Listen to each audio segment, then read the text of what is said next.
Division of Nigeria and Biafra declaration don dey set right now. From wetin the Prime Minister talk, I go wan make you just pay attention what this video from the starting to the end. He emphasize how they don attack so many countries wey be say they no fit retaliate. They don dey win from the so many things wey be say in talk how they take conquer any place wey be say they enter, and which is once they are entering Nigeria they go make sure say Biafra dey declare. So I go want make you pay attention what this video and the huge support wey be say they don already open up right now to liberate Biafra, because they don't say Biafra is one of their Christian brother, and this is one of the things we be saying in emphasize. So I go allow you may just pay attention, watch it to the end, and listen to it in talk, even how they defeat Iraq, and so many people will be say they give accolades. So I don't go talk much. Watch this video from the start to the end. Just to say the time for Biafra has come. The time for Biafra declaration has come. And listen to again, there is a video where we say when they at the end side where Nnamdi Kanu be discussed with the Israel, where we say they keep the record of that discussion in there, so you go understand more on this journey, how this journey takes start. And some people go down, they say, what is the Israel standing to gain? So from that video where Nnamdi Kanu be talk with some Israel broadcast long ago, they keep the record. We make this issue of this Israel they put body for Nigeria, understand, and Biafra declaration. So pay attention, watch this video to the end, and don't forget to click the subscribe button for more updates, and share this video to everyone on every social media platform, and drop your opinion at the comment section. Pay attention to the end for better understanding. You go see where Nnamdi Kanu be talk something we be say we make this Prime Minister the talk within the talk right now. So watch it to the end and drop your opinion at the comment section. Now the only way on if you take encourage supporters, share this video right now. Thank you. Biafra. Thank you for standing with Israel. Thank you for standing with the American-Israeli alliance. And thank you for standing up for the truth. Now I know that's not been easy, because over the past 2 years, we've all been subjected to a tsunami of lies, vilifications, vituperations that are reminiscent of the worst anti-Semitic attacks in history. I know you have been suffering such attacks. The American Jewish community and other Jewish communities have suffered not only anti-Semitic slurs, but also murderous attacks. And of course, so did we in Israel. We suffered on October 7th a brutal attack that was meant to destroy us, to wipe Israel off the map. That's what the Iran Axis sought to do on October 7th. Iran's proxies sought and seek to annihilate the Jewish people, and their patron Iran sought and seeks to annihilate the Jewish state. But for the past 2 years, since October 7th, we've rolled them back. We fought a seven-front war against this axis of evil. And thanks to the incredible courage of our soldiers, we rolled back this threat to our existence and to our future. We battered Hamas, we hammered Hezbollah, we helped bring down the murderous Assad regime, we struck the Houthis, we attacked pro-Iranian militias, and we also attacked Iran itself. With America's help, we rolled back Iran's nuclear bomb program and its ballistic missile threat. That axis has been greatly weakened, but it's still there. It's licking its wounds. It still chants, death to America, death to Israel. I appreciate the efforts that President Trump is making to ensure that those threats against both our countries do not reappear. We have never had a greater friend in the White House than President Donald J. Trump. And I want to tell you that I value the support of Americans from both sides of the aisle. I know it's been difficult for some, and I respect your courage, your honesty, the fact that you're willing to stand up against colleagues who sometimes bow their head to this anti-Semitism. You do not. I salute you. As far as Gaza is concerned, we set 3 objectives. The first was to return all our hostages, and with the incredible heroism of our soldiers, we returned most of them. But still we had a few dozen hostages that remain in Gaza, both living and dead, and people said basically, you either submit to Hamas or you're never going to get them out. We thought, and I thought, otherwise. With our military action into Hamas's last stronghold, Gaza City, and with President Trump's bold diplomatic pressure on the other side. We combined those twin pressures and got all of our hostages out, right to the last hero, Rani Gvili. We got every single hostage back. Many didn't believe we'd do it, but I believed it. President Trump believed it, and we did it. And I thank each of you for your support, because I know so many of you contributed to this effort in so many ways. Thank you. Thank you all for the efforts you did. The second objective we set out to achieve is to dismantle Hamas's military and governing capabilities. We're well on our way to achieve that too. Hamas must disarm, and Gaza must be demilitarized. Now that could be done the easy way, or it could be done the hard way. But I can assure you, it will be done. The third objective we set out to do is to make sure that Gaza never poses a threat to Israel again. That requires de-radicalization. That's a difficult word, but it means re-education. It means a change. It's been done in other parts of the world. It's been done in some Gulf states. It's been done in Japan and Germany. So the first thing we have to make sure is de-radicalization. But that also depends on security arrangement, where Israel is responsible for overall security. Israel and Israel alone can guarantee that, and we shall. I want to say a few words about the state of the American-Israeli alliance. In many ways, it's never been stronger. The extent, the depth of our cooperation is astounding. It would have been unimaginable just a few years ago, but it's there. And this serves not only the interest of Israel, but it serves the interest of the United States. Israel provides invaluable intelligence, technology, and regional cooperation in ways that serve the interests of the United States and its allies. The United States National Security Council issued a memorandum a few weeks ago. I don't know if you read it. If you haven't, you must. Because it called Israel, and only Israel, of all the countries on the planet, it called Israel the United States model ally. America is Israel's indispensable ally, and Israel is America's model ally. That doesn't surprise any of you, because you've been championing this alliance for so many years, and I salute you for doing that. One thing that we understand is that the challenges before us have not ended.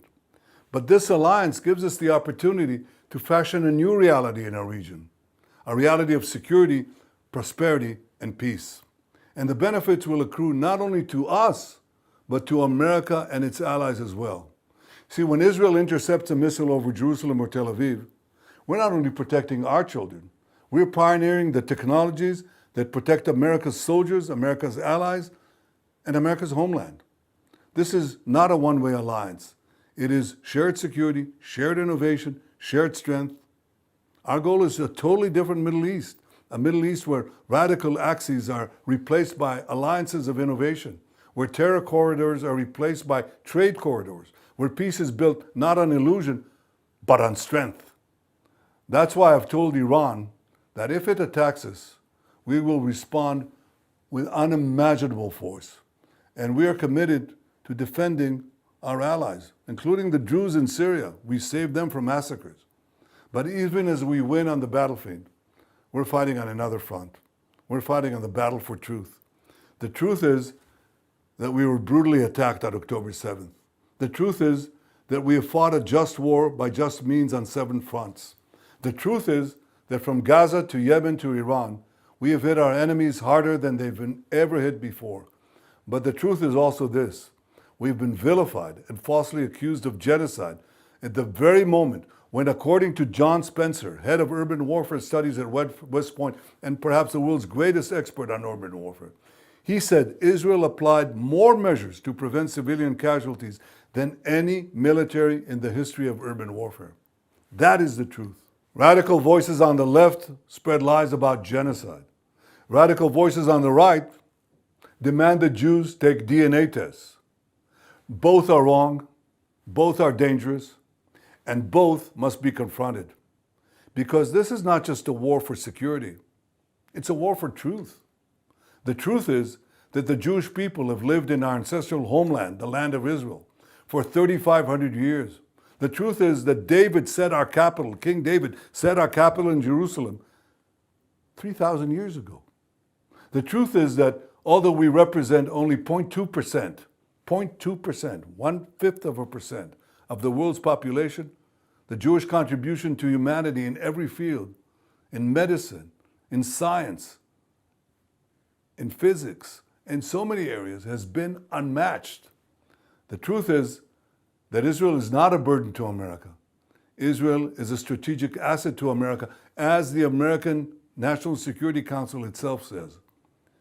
I treasure and value, as do all Israelis, the great support we've been receiving from America all these years. And you, AIPAC, should also be credited for helping out in this alliance. But I want to move from aid to partnership, because that's where we are. We are partners. And no one can appreciate America more than Israel.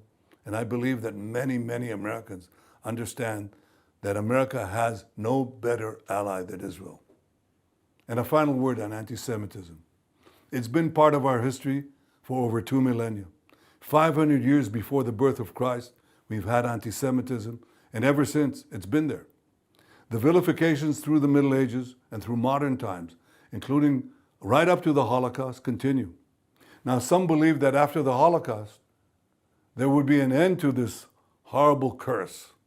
Well, it turns out it was only a brief interlude. And as anti-Semitism rears its ugly head again, there's only one thing to do in order to fight it. And that's to fight it. Whether it's in the military battlefield or on the political battlefield of public opinion in America or Europe or elsewhere, we have to fight it. So I have only one message for you. Don't bow your heads. Don't cower before it. People respect those who respect themselves and are willing to fight for the truth and fight for their rights. That's what every Jew should do. All Jews who pride themselves in being part of the great Jewish nation should actively fight anti-Semitism. It is the battle for Israel. It's the battle for the Jewish people. It's the battle for the great alliance with the United States of America. It's the battle for truth. We shall fight on all these fronts, and we shall win. Pay attention to this video. Thank you. Why is the Israeli government pushing for the independence of the sovereign state of Biafra? This is one of the most asked questions I've received recently. And in this video, I'm going to answer us. So please, I beg you to stay with me, because we're going to learn from this video. Now, before we get down to that, I want to ask, why is the Nigerian government pushing for the independence of the sovereign state of the Palestinians? I'm sure some of us don't know that the Nigerian government is actually, pushing for the independence of a particular state. Now, let me show you. According to this news was published in December. It says, Palestine deserves independence, Nigeria says at UN General Assembly. Now, the Nigerian government is saying that the best way to resolve the conflict going on between the Israeli government and the Palestinians is what? Is through independence, to allow them to be on their own. That is what the Nigerian government said at the UN General Assembly. And it will also interest you to know that these Palestinians, they are 99% Muslims. So the Nigerian government is actually supporting them, for them to have their own independence. Now, I watched a video just a few days ago where the Israel parliament was talking about Biafra, and they also spoke about the release of Nnamdi Kanu.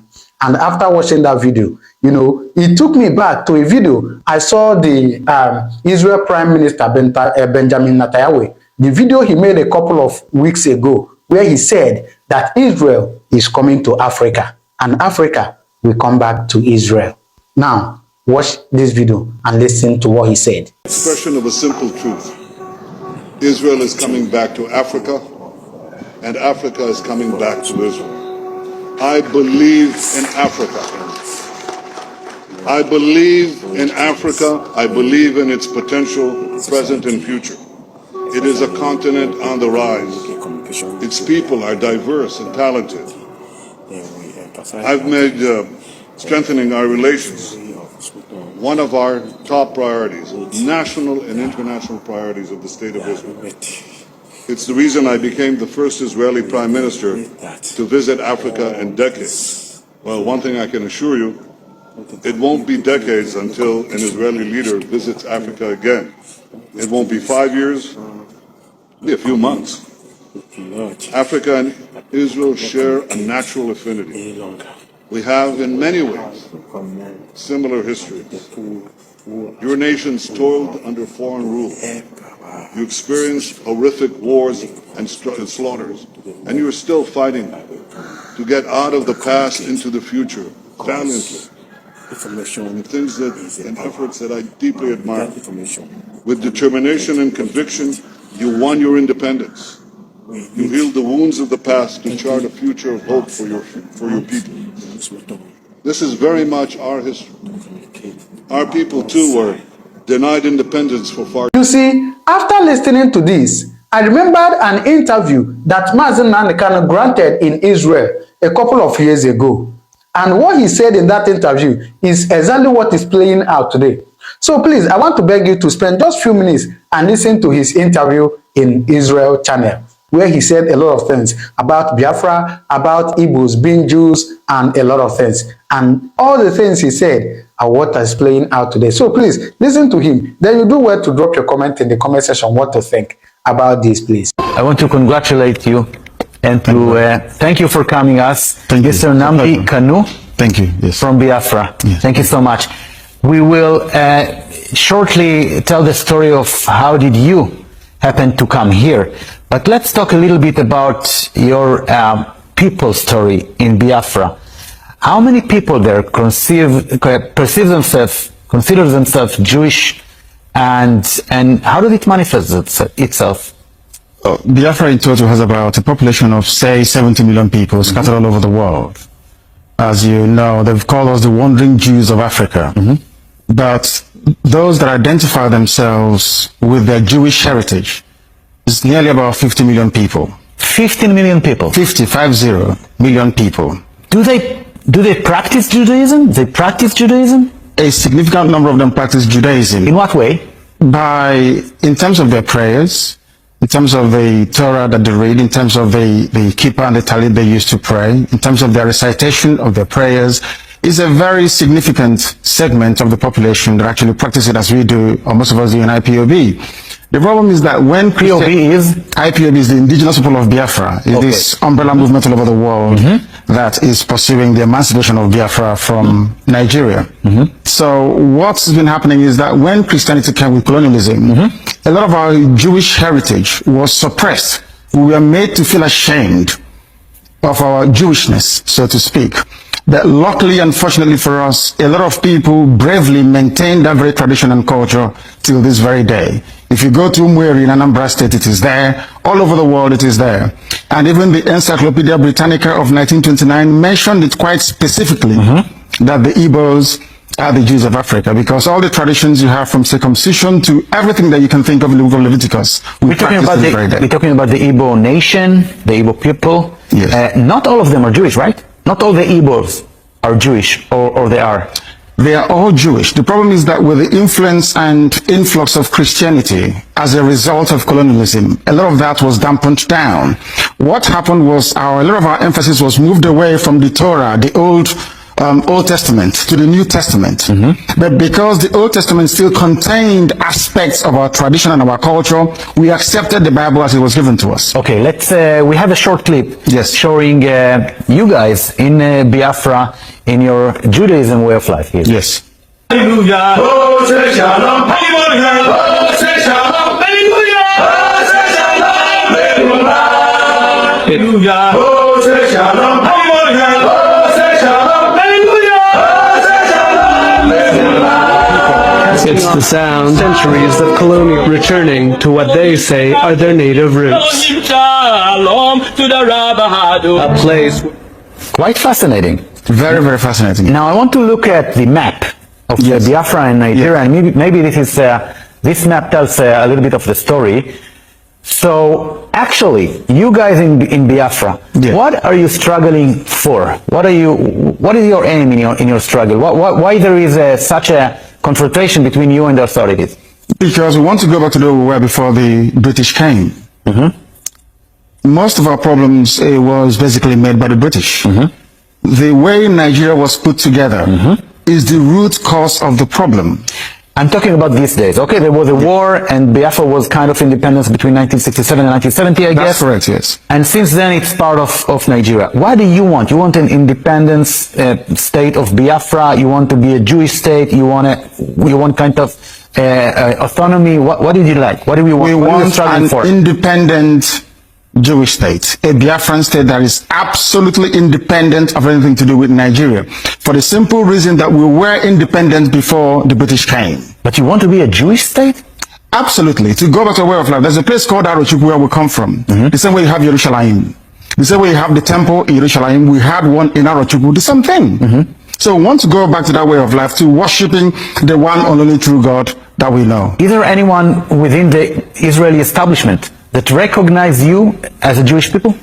Absolutely. I'm sure that during the time of... I'm just interrupting. This is you praying at the Western Wall at the Kotel. Absolutely, yes. Okay. Yes. I prayed there also in the year 2013 when I came to Israel. So coming back to my question about the recognition by Israel to your Jewish way of life or to your Jewish heritage? Our Jewish heritage. Yeah. And our way of life, yes. Isaac Rabin made some statements about that. Also, Henry Kissinger, the former United States Secretary of State, also made some comments about it as well. If you go to the Nixon papers regarding the Biafran War, it's all there, very clearly spelled out.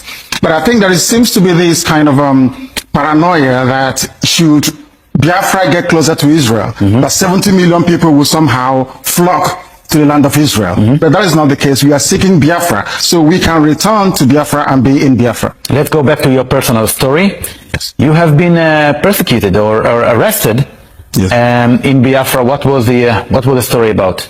I arrived in Nigeria, in Lagos, on the 14th of October 2015, and I was arrested from London. I was arrested for demanding for freedom for my people, because I run Radio Biafra in London, and the authorities didn't like it.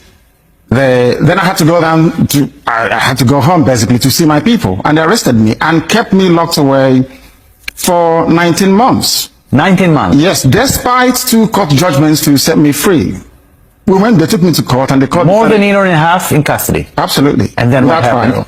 And then they eventually granted me bail with very stringent conditions. When I came out, I continued to speak to my people. I continued to practice my Judaism, my Jewish faith. And one day they came to my house to kill me. The Nigerian army came to my house to kill me. What was it like? I mean, I wouldn't wish anybody to go through it. They killed 28 people in the process. how many? 28 people died. By the attempt to kill you? To kill me, they killed 28 people. How come they killed 28 people and they didn't get to you? Because my people evacuated me before they could get to my bedroom. And then you flew away? Then they took me away and smuggled me out of Nigeria. I needed some time to recover, which I did, and then I had to make my way to Israel. I see you are very excited. I wouldn't call it excitement. I would say relief that I managed to make it to the only place that I feel safe in the whole world. I could have gone back to England, but I still don't feel safe to go back to England. That's why I stayed in Israel. Okay, we're approaching the end of this conversation. Do you have any expectation from Israel government, from the Israeli society? Yes, it is to live up to the obligations to defend Judaism and Jewish faith all over the world. We are being persecuted. We are suffering as a people. And it is the responsibility, I believe, moral responsibility of Israel to make sure that Biafra stands as an independent entity in Africa. Nnamdi Kanu from the Igbo people in Biafra. I want to thank you so much for this conversation and wish you all the best. Thank you very much for having me. On a personal level. Thank you so much. Thank you. There is a statement that says blood is thicker than what? Than water. And you cannot find your brother outside. You find your brothers inside. And how do you know your brother? A brother is one who come to attend to your matter or your case or to your rescue when matter or issues in a critical. That is your brother. And that is why he ran to Israel for safety rather than going to UK. You know, for example, he knows what he was doing because you can see, UK, the British, the Civil War that claimed so many lives of the Biafrans was instigated and carried out and sponsored by who? By the UK. And as you can see that telling against him now, he holding the passport and was kidnapped. You know, it was illegal.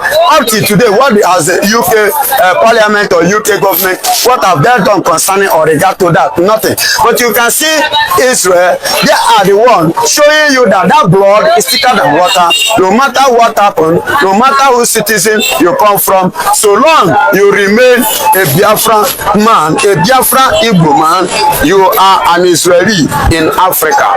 Mr. Chinedu Michael, I understand that, of course, the Israel are brothers to the Igbos, the extension to their France.